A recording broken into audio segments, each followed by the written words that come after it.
আসসালামু আলাইকুম বন্ধুরা, কেমন আছেন সবাই? ২০২৬ সালে বাজেট স্মার্টফোনের বাজারে ভিভো নিয়ে এলো তাদের একদম নতুন চমক VY31D।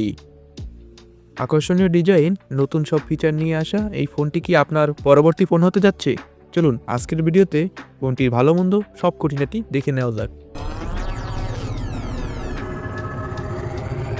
প্রথমেই কথা বলি ডিজাইন নিয়ে।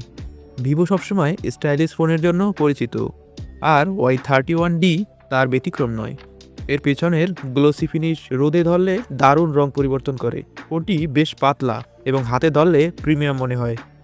নিচে আছে টাইপ সি পোর্ট আর স্পিকার গ্রিল। এবার আসি ডিসপ্লেতে। এতে ব্যবহার করা হয়েছে 6.7 ইঞ্চির অ্যামোলেড ডিসপ্লে প্যানেল।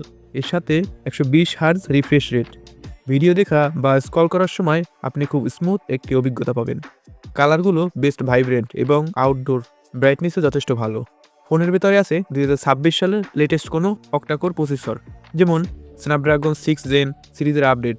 সাথে পাচ্ছেন 8 জিবি র্যাম, 128 অথবা 256 জিবি স্টোরেজ। দৈনন্দিন কাজ তো বটেই, পাবজি বা ফ্রি ফায়ার এর মতো গেমগুলো হাই গ্রাফিক্স কোনো ল্যাগ ছাড়াই খেলতে পারবেন। ক্যামেরা সেকশনে ভিভো বেশ উন্নতি করেছে। এর মেইন ক্যামেরাটি 64 মেগাপিক্সেল। দিনের আলোতে ডিটেলস এবং ডাইনামিক রেঞ্জ ছিল চমৎকার। আর সেলফি প্রেমীদের জন্য সামনে আছে 16 মেগাপিক্সেলের ক্যামেরা, যা নিয়ে খুব ন্যাচারাল স্ক্রিন টোন পাওয়া যায়। ফোনটিকে পাওয়ার দিতে 5000 mAh বড় একটি ব্যাটারি রয়েছে। সাধারণ ব্যবহারে অনায়াসই 1.5 দিন চলে যাবে। আর দ্রুত চার্জ করার জন্য বক্সে দেওয়া আছে 44 ওয়াটের ফাস্ট চার্জার, যা দিনে 1 ঘন্টার মধ্যেই ফোনটি ফুল চার্জ হয়ে যাবে। সবকিছুরই ভালো মন্দ দিক আছে, তেমনি কিছু সীমাবদ্ধতা থাকে। এই ফোনটির ভালো দিক হলো প্রিমিয়াম ডিজাইন, দুর্দান্ত ডিসপ্লে এবং ব্যাটারি ব্যাকআপ।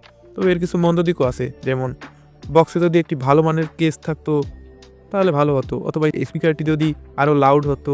সবশেষে বলা যায়, যারা 20 থেকে 25 হাজার টাকার বাজেটের মধ্যে একটি অলরাউন্ডার এবং স্টাইলিশ ফোন খুঁজেছেন তাদের জন্য VY31D একটি সেরা চয়েস হতে পারে। আপনাদের এই ফোনটি কেমন লেগেছে কমেন্ট করে জানান। ভিডিওটি ভালো লাগলে লাইক দিন এবং চ্যানেলে নতুন হয়ে থাকলে চ্যানেলটি সাবস্ক্রাইব করে পাশে থাকুন। দেখা হবে পরবর্তী কোনো ভিডিওতে। আল্লাহ হাফেজ।